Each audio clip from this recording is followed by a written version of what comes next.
గజాననం గణాధీశం గంభీరహృదయాంబుజం వందే కామేశ్వరీపుత్రం కామితార్థఫలప్రదం శారదా శారదాంభోజవదనా వదనాంబుజే సర్వదా సర్వదాస్మాకం సన్నిధిః సన్నిధిం క్రియాత్. వ్యాసం వసిష్ఠనప్తారం శక్తేః పౌత్రమకల్మషం పరాశరాత్మజం వందే శుకతాతం తపోనిధిం. శ్రీ గణేశాయ నమః. శారదా గురుభ్యో నమః. ఈటీవీ లైఫ్ ఆధ్యాత్మిక ఛానల్ తమసోమ జ్యోతిర్గమయ జీవన వేదం కార్యక్రమానికి ప్రేక్షకులందరికీ శుభస్వాగతం.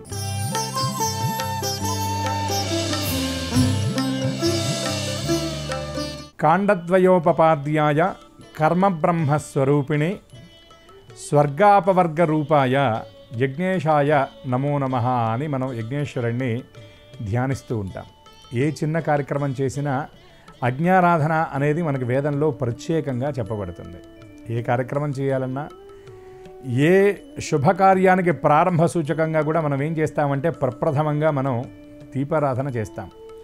ఆదౌ దీపారాధనం కృత్వా, దీపారాధన చేయకుండా ఏ కార్యక్రమాన్ని మనం ప్రారంభించాం. దీపారాధన చేస్తే అక్కడికి దేవతలు వస్తారు అని దానికి సంకేతాత్మకంగా దీపపు కాంతి ఎంతవరకు వెలువడుతుందో ఆ స్థలం అంతా కూడా పవిత్రమవుతుంది అని మనకి ప్రత్యేకంగా వేదంలో, శాస్త్రంలో, పురాణంలో చెప్పబడినటువంటి మాట. దీప మహిమ కూడా అనేక చోట్ల ప్రత్యేకంగా వస్తూ ఉంటుంది. అంటే ఈ దీపారాధన అంటే ఏమిటంటే మనం అగ్నిని ఆరాధించడంలో ఉన్నటువంటి ఒక పద్ధతి. ఇంతేకాకుండా మనం హోమాలు, యజ్ఞయాగాది క్రతువులు ఇవన్నీ కూడా మనం నిర్వహిస్తూ ఉంటాం. ఇందులో ఉన్నటువంటి అంతరార్థం ఏమిటి అంటే అగ్నిముఖావై దేవాహ, అగ్నిముఖంగా దేవతలందరూ కూడా ఉంటారు అని చెప్పనని వేదంలో చెప్పినటువంటి మాట. అంటే మనం ఎవరైనా దేవతను మనం ఆరాధించేటప్పుడు ప్రత్యక్షంగా వారిని ధ్యానించడం కంటే, వారిని అర్చన చేయటం కంటే కూడా అగ్నిహోత్రుణ్ణి మనం మధ్యమంగా పెట్టుకొని ఆయన ద్వారా మనం గనక హవిస్సుని అర్పణ చేసినట్లయితే మనం ఇచ్చేటటువంటి ద్రవ్యాన్ని ఇంకా పవిత్రంగా చేసి అగ్నిహోత్రుడు చక్కగా వాళ్ళకి అందించడం వల్ల ఆయా దేవతల యొక్క అనుగ్రహం మనకి పరిపూర్ణంగా కలుగుతుంది అనేటటువంటి ఉద్దేశ్యంతో మనం హోమాలు, యజ్ఞయాగాది కర్తవులు చేస్తూ ఉంటాం. భగవద్గీతలో కృష్ణ పరమాత్మ ఒక గొప్ప మాట అంటాడు. అన్నాద్భవంతి భూతాని పర్జన్యాత్ అన్న సంభవ. ఈ మానవుడు అనేటటువంటి వాడు, జీవుడు అనేటటువంటి వాడు ఎక్కడి నుండి వస్తున్నాడు అంటే అన్నం నుండి వస్తున్నాడు అని చెప్పనని ఒక మాట చెప్తారు. ఎందుకంటే పురాణంలో వ్యాసుల వారు ఒక గొప్ప మాట చెప్తారు. ఒక పండుని పురుషుడు అనేటటువంటి వాడు స్వీకరిస్తే ఆ పురుషుడు తిన్నటువంటి ఆ పండు ద్వారా ఆహారం లోపలికి వెళ్ళి ఆ పురుషుడి శరీరంలో రేతస్సు అనేది ఏర్పడి ఆ రేతస్సు స్త్రీ ద్వారా వెళ్ళడం వల్ల తిన్నటువంటి ఆహారానికి ఆ రూపం వచ్చి దాన్ని అందుకే పిండం అని చెప్పని అంటారు. అదే ఆ పండుని, ఆ ఆహారాన్ని గనక ఏ జీవో ఇంకేదో పక్షి కనుకుంటే అది ఆ రకంగా మారేటటువంటి అవకాశం లేదు. అంటే మనం తినేటటువంటి ఆ ఆహారం ద్వారానే పురుషుడిలో, అంటే మనం తండ్రిలోకి మనం ప్రవేశిస్తున్నాము, తద్వారా తల్లి గర్భంలోకి మనం ప్రవేశిస్తున్నాం. అంటే దీనికి మూలం ఏమిటంటే అన్నము. అందుకే మనకి వేదంలో కూడా ఇంకొక మాట చెప్పారు. ఆకాశాద్వాయు వాయోరగ్ని అగ్నేరాపః అభ్యః పృథివీ పృథివ్యా ఓషధయః ఓషధీభ్యో అన్నం అన్నాత్ పురుషః అని వేదంలో కూడా ప్రత్యేకంగా చెప్పారు. అంటే అన్నం నుండే పురుషుడు వస్తున్నాడు అని. అందుకే కృష్ణ పరమాత్మ కూడా భగవద్గీతలో చెప్పినటువంటి మాట ఏమిటంటే అన్నాద్భవంతి భూతాని పర్జన్యాద్ అన్న సంభవ. ఈ భూతములన్నీ కూడా అన్నము నుండే ఏర్పడుతున్నాయి, జీవులందరూ కూడా అన్నము నుండే ఏర్పడుతున్నారు. ఈ అన్నం ఎక్కడి నుండి వస్తుంది అంటే వర్షం వల్ల వస్తుంది. వర్షం లేకపోతే మనకు పంటలు పండే అవకాశం లేదు. పంటలు పండితేనే మన అనేకమైనటువంటి ఔషధులు, ధాన్యాలు మనకి ఇవన్నీ కూడా వస్తాయి. ఇవన్నీ రావడానికి మూలమైనటువంటి వర్షాలు ఎక్కడి నుండి వస్తాయంటే మేఘాల వల్ల వస్తాయి. మేఘాలు ఏర్పడితేనే కదా, మేఘాలు వర్షిస్తేనే కదా వర్షం వచ్చేది. కాబట్టి ఈ మేఘాలు ఎక్కడి నుండి వస్తున్నాయి అంటే యజ్ఞాద్భవత్ పర్జన్యః అన్నారు. అంటే యజ్ఞయాగాది క్రతువులు చేయటం వల్ల ఆ యజ్ఞధూమం అంతా కూడా ఆకాశంలోకి వెళ్ళి ఆ ధూమం మేఘాలుగా ఏర్పడి వర్షిస్తుంది అని చెప్పనని కృష్ణ పరమాత్మ చెప్పినటువంటి మాట. అందుకే యజ్ఞయాగాది క్రతువులు మనం నిరంతరం చేయాలి అని కూడా ఆయన ప్రత్యేకంగా చెప్పాడు. అంటే అగ్ని ఆరాధన చేయటం వల్ల మనకి ఇన్ని రకాల ప్రయోజనాలు కలుగుతాయి. అటువంటి అగ్నిహోత్రుడిని ధ్యానిస్తూ వేదంలో చెప్పినటువంటి మాట ఏమిటంటే కాండద్వయోపపాద్యాయ కర్మ బ్రహ్మస్వరూపిణే. అగ్నిహోత్రుడిని రెండు స్వరూపాలుగా చెప్తారు. ఏమిటా రెండు స్వరూపాలంటే ఒకటి కర్మ, రెండు బ్రహ్మ. అంటే కర్మ అంటే మనం ఆచరించేటటువంటి విహిత కర్మలు ఏవైతే ఉన్నాయో, విహిత క్రియా కర్మ అంటే మనకి నిఘంటువు చెప్పేటటువంటి మాట ఏమిటంటే విహిత కర్మలు, విహితమైనటువంటి కార్యములు ఏవైతే ఉన్నాయో వీటిని కర్మలు అన్నారు. అయితే అన్ని కర్మలు, ఈ కర్మల్లో కూడా మళ్ళీ 2 రకాలు ఉన్నాయి. సుకర్మ, దుష్కర్మ అని 2 ఉంటాయి. అంటే మనం కర్మని ఆచరించడం వల్ల మనకి బ్రహ్మ గోచరిస్తాడు అనేటటువంటి విషయాన్ని మనం దీని ద్వారా తెలుసుకోవాలి. అయితే గతంలో కూడా మనం ఈ కర్మ వైశిష్ట్యాన్ని మనం ఈ జీవనవేదం కార్యక్రమంలో చెప్పుకున్నాం. కానీ కర్మ అనేది ఒక చాలా పెద్ద విశాలమైనటువంటి చాలా వైశాల్యం కలిగినటువంటి సబ్జెక్ట్ కాబట్టి దీని గురించి మనం ఎంత చెప్పుకున్నా ఇంకా మనం తెలుసుకోవాల్సినటువంటి విషయం చాలా ఉంటుంది. అంటే కర్మ వల్ల బ్రహ్మ తెలియబడతాడు అనేటటువంటి విషయాన్ని గురించి మనం ఇవాళ మాట్లాడుకుంటూ, కర్మల వల్ల మనం పూర్వజన్మలో ఉన్నటువంటి కర్మఫలాలను కూడా మనం తప్పించుకోగలుగుతాము అనేటటువంటి విషయాన్ని మనం ఇక్కడ మాట్లాడుకోవాలి. కర్మ అంటే సాధన, భగవదారాధన, అట్లాగే భగవంతుడికి సంబంధించినటువంటి నామాన్ని జపించడం, నామాన్ని స్మరించడం, భగవంతుడిని ధ్యానించడం, భగవంతుడిని అర్చించడం, అట్లనే మనం నిర్వహించినటువంటి యజ్ఞయాగాది క్రతువులు, పూజలు ఇవన్నీ కూడా కర్మలో భాగంగానే వస్తాయి. అందుకే పెద్దలు మనకి నిరంతరం కూడా సన్మార్గ దర్శనం చేయిస్తూ ఏం చెప్తారంటే, జిహ్వే కీర్తయ కేశవం పురరిపో చేతోభజ పాణిత్వంచు సమర్చయ అచ్యుత కథ శ్రోత్రద్వయం త్వం శృణు అన్నారు. అంటే మనకి ఇచ్చినటువంటి భగవంతుడు ఇచ్చినటువంటి ఈ అవయవాలు ఏవైతే ఉన్నాయో ఇవన్నీ కూడా మనం భగవంతుడి కోసం ఉపయోగిస్తూ కర్మని చేయాలి అని చెప్పారు. ఏం కర్మ చేయమన్నారు? జిహ్వే కీర్తయ కేశవం, నోటితో భగవంతుణ్ణి ఆరాధించమన్నారు, స్మరించమన్నారు, ఆయన్ని స్తోత్రం చేయమన్నారు. ఎందుకండి ఈ స్తోత్రం చేయటం? దీనివల్ల ప్రయోజనం ఏమిటి? భగవంతుడిని నిజంగా మనం కీర్తించకపోతేనే, స్తోత్రం చేయకపోతే ఆయన మన వైపు చూడడా? స్తోత్రం చేయనటువంటి వాడిని, ఆయన నామాన్ని పలకనటువంటి వాడు భగవంతుడిని అనుగ్రహించడా అనేటటువంటి ప్రశ్నని కనుక మనం ఏ రోజైనా వేసుకున్నట్లయితే మనకి పెద్దలు దీనికి సమాధానం చెప్తారు.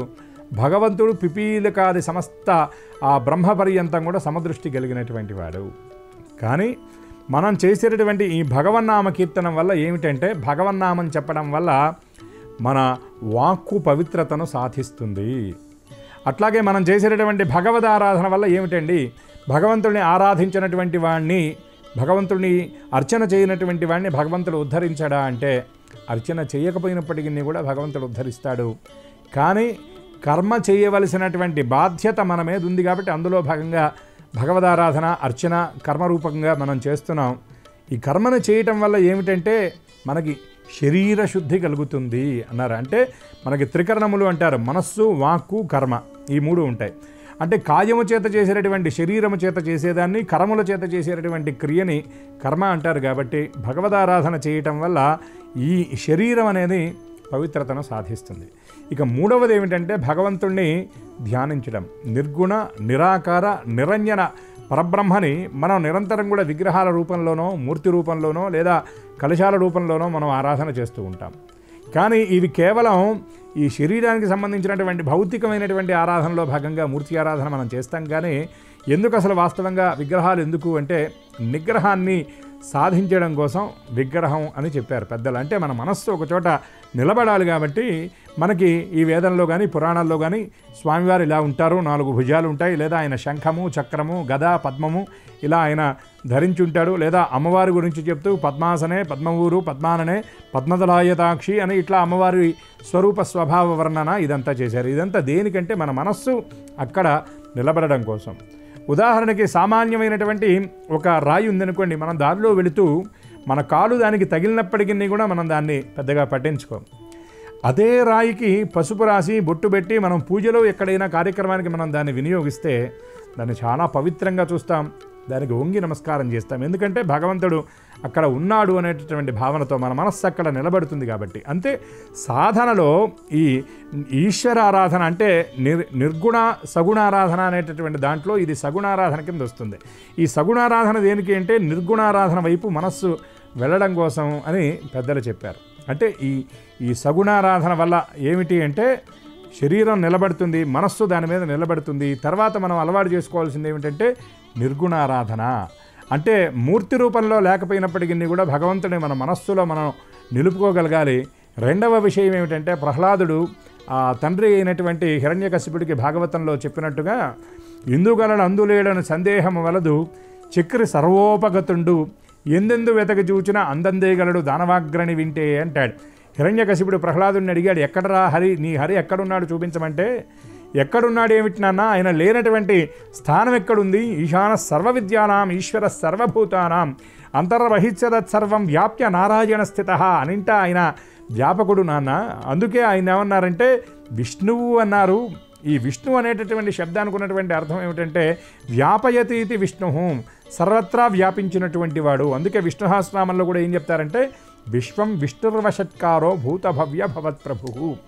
ఆయన కంటికి కనపడనటువంటి చోట కూడా ఆయన ఉన్నాడు, వ్యాపకత్వం కలిగినటువంటి వాడు. అన్ని చోట్ల ఆయన ఉన్నాడు, ఇక్కడ అక్కడ అని చెప్పడానికి వీల్లేదు. అదే మన సనాతన ధర్మంలో చెప్పినటువంటి గొప్పతనం కూడా అదే. భగవంతుడు అన్ని చోట్ల ఉన్నాడని చెప్పడం కోసమే పుట్టకు పూజ చేస్తాం, చెట్టుకు పూజ చేస్తాం, గుట్టకు పూజ చేస్తాం, పాముకు పూజ చేస్తాం, పశువుకు పూజ చేస్తాం. అన్నిట్లో కూడా మనం భగవంతుడి యొక్క తత్వాన్ని మనం చూస్తాం. అన్నింటా ఉన్నటువంటి వ్యాపకుడైనటువంటి భగవంతుడిని మనం దర్శిస్తాం. అట్లాగే ఆ అన్ని చోట్ల భగవంతుడు ఉన్నాడు అనేటటువంటి ఆ దృష్టి వైశాల్యం కోసం మనం ఈ విగ్రహారాధన అనేది చేస్తాం. అంటే మన మనస్సు ధ్యానం వల్ల ఏమిటంటే మన మనస్సు అనేది పవిత్రమవుతుంది. అంటే ఈ 3 రూపాలలో మనస వాచ కర్మన కూడా మనం ఈ క్రియారూపకంగా కూడా మనం కర్మన అనేదాన్ని ఆచరిస్తాం. ఈ కర్మని మనం ఆచరించడం వల్ల మనం ఏదైతే ప్రారంధం ఉంటుంది, అంటే మనం అనుభవించవలసింది ఏదైతే ఉన్నదో దాని నుండి మనం విముక్తులం అవుతాము. అందుకోసమే ఈ పూజలు పునస్కారాలు ఇవన్నీ మనం తప్పకుండా ఆచరించి తీరాలి. అయితే ఒకటి, కర్మఫలం అనేటటువంటి దాన్ని అనుభవించడానికి ఎవ్వరూ అతీతులు కాదు. ఎందుకు అతీతులు కాదంటే ఈ దేహాన్ని ధరించిన తర్వాత ఈ ఉపాధి తాలూకు గత జన్మ ఫలాలు ఏవైతే ఉంటాయో వాటిని అనుభవిస్తేనే అవనేది పరిపూర్ణంగా నెరవేరుతాయి అని పెద్దలు చెప్పేటటువంటి మాట. అందుకే మహానుభావులైనటువంటి వాళ్ళు కూడా కర్మఫలాన్ని వాళ్ళు అనుభవిస్తూ, ఉదాహరణకి రామకృష్ణ పరమహంస గారికి ఆయనకి గొంతులో వ్రణం అనేది ఏర్పడి, అంటే మన భాషలో చెప్పాలంటే థ్రోట్ క్యాన్సర్ అనేది ఏర్పడి ఆయన దేహత్యాగం చేయడం జరిగింది దాన్ని అనుభవించి. అట్లాగే రమణ మహర్షి గారికి సర్కోమా వ్యాధి ఉండేది. దాంతో ఆయన చాలా దుర్భరమైనటువంటి స్థితిని అనుభవించారు. మనం నడిచే దేవుడిగా భావన చేసేటటువంటి కంచి పరమాచార్య స్వామివారికి ఆయనకి లంగ్స్కి సంబంధించినటువంటి క్యాన్సర్ ఉండేది. ఆయన కూడా దానివల్ల చాలా ఇబ్బంది పడేవాళ్ళు.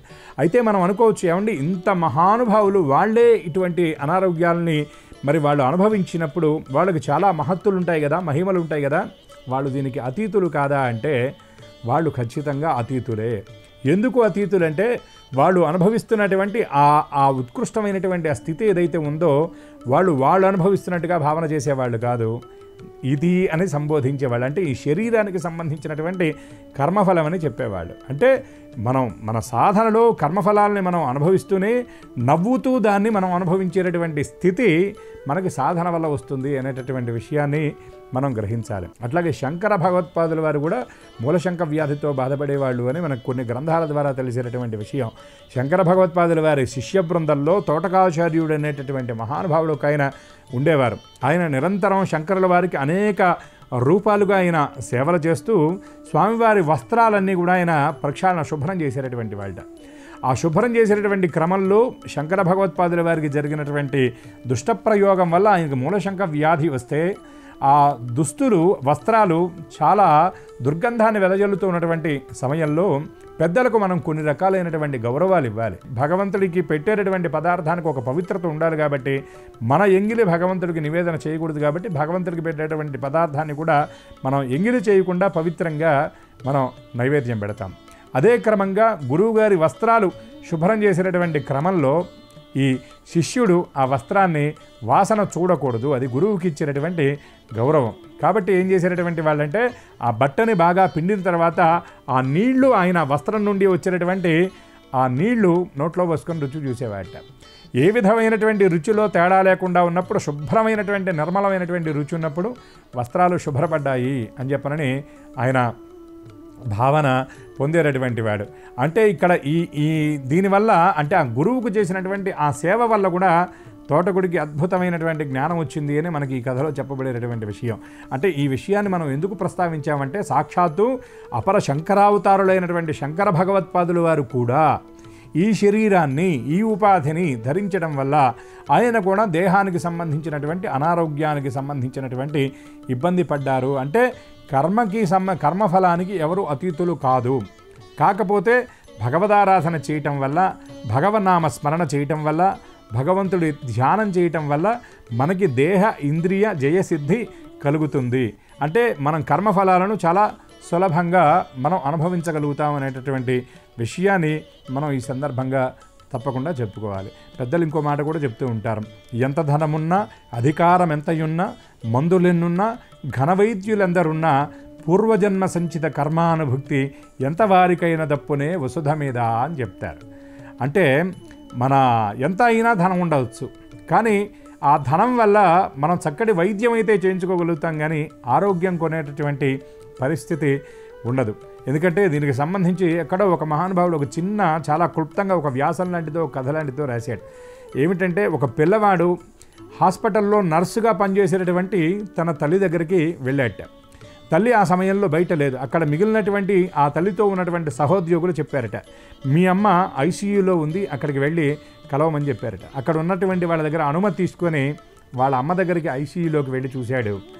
ఐసీయూలోకి వెళ్ళి చూస్తే అక్కడ ఉన్నటువంటి ఆ వాతావరణానికి అతను చాలా ముగ్ధుడయ్యాడు. ఆహా, ఎంత గొప్ప ఏసీ, ఇక్కడ ఎన్ని రకాల సౌకర్యాలు ఉన్నాయి, ఎంత బాగుంది అని చెప్పి బయటకు వచ్చిన తర్వాత తల్లితో అన్నట్టు, అమ్మ ఎంత బాగుంది, నిజంగా ఐసీయూ చాలా బాగుంది ఇక్కడ ఉండడానికంటే, నాయన ఎప్పుడు ఇటువంటి స్థితి జీవితంలో ఎవరికి రాకూడదు. ఇక్కడ ఉన్నటువంటి వాళ్ళు చాలా ధనం ఉన్నటువంటి వాళ్ళే, కానీ దేహారోగ్యం లేకపోవడం వల్ల వాళ్ళందరూ ఇక్కడికి వచ్చారు.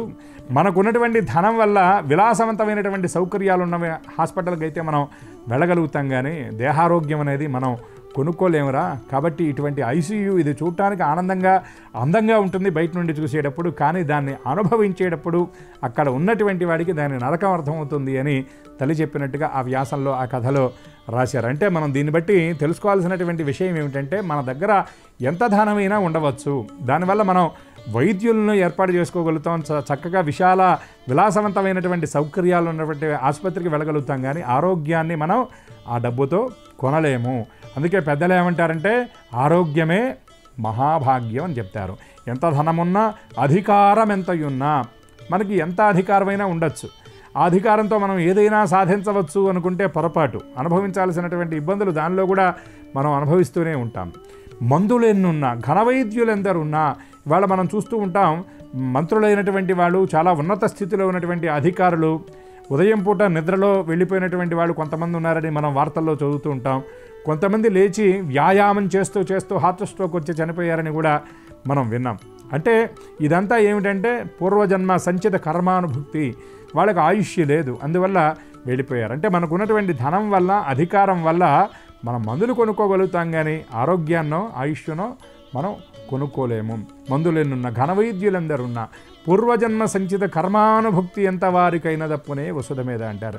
అంటే పూర్వజన్మలో చేసినటువంటి ఆ కర్మ తాలూకు ఫలితాన్ని మాత్రం ఈ భూమి మీద ఎవరూ అనుభవించకుండా వెళ్ళలేనటువంటి స్థితి ఉంటుంది. కర్మకి ఉండేటటువంటి ఫలితం ఇది. మరి ఇటువంటి స్థితి ఉన్నప్పుడు దీని నుండి మనకి ఎగ్జంప్షన్ ఏమిటి అంటే, భగవంతుడి యొక్క పాద సమాశ్రయం మనం చేయటం, భగవదారాధన మనం చేయటం, దీనివల్ల మనం కొంత దీని నుండి బయటపడగలుగుతాం. ఎందుకంటే ఈ కర్మల్లో కూడా 2 రకాలు ఉంటాయండి. యాబ్సల్యూట్, ఆప్షనల్ అని 2 ఉంటాయి. ఈ యాబ్సల్యూట్ అనేటటువంటి కర్మ మనం అనుభవిస్తేనే పోతుంది, కానీ ఈ ఆప్షనల్ అంటే మనం చేసినటువంటి కర్మలో ఉన్నటువంటి కొంత సడలింపు ఏమిటంటే, కొంత సాధన వల్ల. ఉదాహరణకి మనకి జ్యోతిష్కుడి దగ్గరికి వెళ్ళి మనం జాతకం చూపించుకుంటాం. ఆ జాతకంలో ఫలానా గ్రహానికి సంబంధించినటువంటి దోషం ఉన్నది. ఈ దోషానికి సంబంధించినటువంటి పరిహారాన్ని కనుక మనం చేసినట్లయితే అది మనకి చాలా కొద్దిలో తప్పి వెళ్ళిపోతుంది. అంటే ఇవన్నీ శాస్త్రంలో సూచించినటువంటి విషయాలే. మనం జీవన వేదంలో ఎప్పుడు ఏ విషయాన్ని చెప్పుకున్నా వేదంలో చెప్పినటువంటి విషయాలను మాత్రమే మనం చెప్పుకుంటున్నాం. వేదంలో ఉన్నటువంటి వేదం మనకు చూపించేటటువంటి మార్గం ఏమిటంటే, గతంలో కూడా మనం చెప్పుకున్నాం, ఇష్టప్రాప్తి అనిష్ట పరిహార సూచక వేద అని చెప్పుకున్నాం. అంటే ఏదైతే మనకి కావాల్సినటువంటి దాన్ని అందిస్తుందో, ఏదైతే అనిష్ట పరిహార మనకు అవసరం లేనటువంటి దాని నుండి ఆ దానిని మనకి దూరంగా పంపిస్తుందో అదే వేదమని పెద్దలు చెప్పినటువంటి మాట. అయితే ఈ యజ్ఞయాగాది క్రతువులు, ఈ పూజలు, ఈ సత్యనారాయణ వ్రతాలు ఇవన్నీ ఎందుకు అంటే, ఇవి వేదంలో చెప్పినటువంటి సాధనా మార్గాలలో ఉన్నటువంటి ముఖ్యమైనటువంటి విషయాలు. అందుకని మనందరం కూడా వేదంలో చెప్పినటువంటి ఈ ధర్మాలను మనం పాటించాలి. ఈ కర్మలను మనం ఆచరించాలి, ఈ సాధన మనం తప్పకుండా చేయాలి. అయితే ఇవన్నీ తప్పించుకోలేమా అంటే ఖచ్చితంగా ఈ సాధన వల్ల మనం తప్పించుకుంటాం. గ్రహదోషాలు ఉన్నప్పటికీ కూడా ఆ దుర్జటికవి కాళహస్తీశ్వర మహత్యంలో అంటాడు, గ్రహదోషములు దుర్నిమిత్తములు నీ కళ్యాణ నామంబునన్. అంటే ఎన్ని రకాల గ్రహదోషాలున్నా ఓ పరమేశ్వర నీ నామాన్ని గనక స్మరించినట్లయితే ఆ కర్మఫలాల నుండి మేము విముక్తులం అవుతామయ్యా. ఆ 8 సంవత్సరాల ఆయుష్ ఉన్నటువంటి శంకర భగవత్పాదుల వారికి అది 4 రెట్లై 4 8 32 సంవత్సరాలు అయిందంటే అది కేవలం నీ అనుగ్రహమే. 8 సంవత్సరాల ఆయుష్ ఉన్నటువంటి మార్కండేయుడు 8 కల్పాల పాటు అంటే కొన్ని కోట్ల సంవత్సరాల పాటు ఆయుష్ని పొందాడు. అంటే ఎందుకంటే ఒక బ్రహ్మదేవుడు ఉండేది ఒక్క కల్పమే, ఇంద్రుడు ఉండేది ఒక్క కల్పమే. కానీ మార్కండేయుడు 8 కల్పాల బ్రహ్మల్ని 8 కల్పాల ఇంద్రుడిని చూస్తారు. అంటే 8 సంవత్సరాల ఆయుష్తో జన్మించినటువంటి వాడు పరమేశ్వరుడి పాద సమాశ్రయం చేయటం వల్ల 8 కల్పాల ఆయుష్ని పొందాడు. అంటే ఈ కర్మ వల్ల, సాధన వల్ల మనం దేనినైనా సాధించగలుగుతాము అనేటటువంటి విషయాన్ని మనం ఈ సందర్భంగా చెప్పుకోవాలి. అందుకే మనం భగవదారాధన తప్పకుండా చేయాలి, భగవన్నామ స్మరణ నిరంతరం మనం చేయాలి, భగవంతుడికి సంబంధించినటువంటి ధ్యానం కూడా మనం తప్పకుండా చేయాలి. దానివల్ల ఈ భవసాగరం నుండి మనం విముక్తులం అవుతాం. మనం అనుభవించేటటువంటి కర్మలను చాలా తేలిగ్గా, సులభంగా, సునాయాసంగా మనం అనుభవించగలుగుతాం. అట్లాగే మనకేదైనా జాతకంలో గండదోషాలు ఇత్యాదులు ఉన్నా కూడా ఈ సాధన వల్ల వాటన్నిటి నుండి తప్పించుకొని పరిపూర్ణమైనటువంటి ఆయుష్ని కూడా మనం అనుభవించగలుగుతామని ఈ సందర్భంగా మనం చెప్పుకుంటూ వేదపురుషుడి యొక్క దివ్యానుగ్రహం అందరికీ పరిపూర్ణంగా ఉండాలి అని ఆ వేదపురుషుడి శ్రీచరణాలను సాంజలిబద్ధంగా ప్రార్థిస్తూ స్వస్తి. ఈ కార్యక్రమాన్ని తిరిగి చూడాలనుకుంటే www.youtube.com/ETV Life Spiritual లో చూడవచ్చు.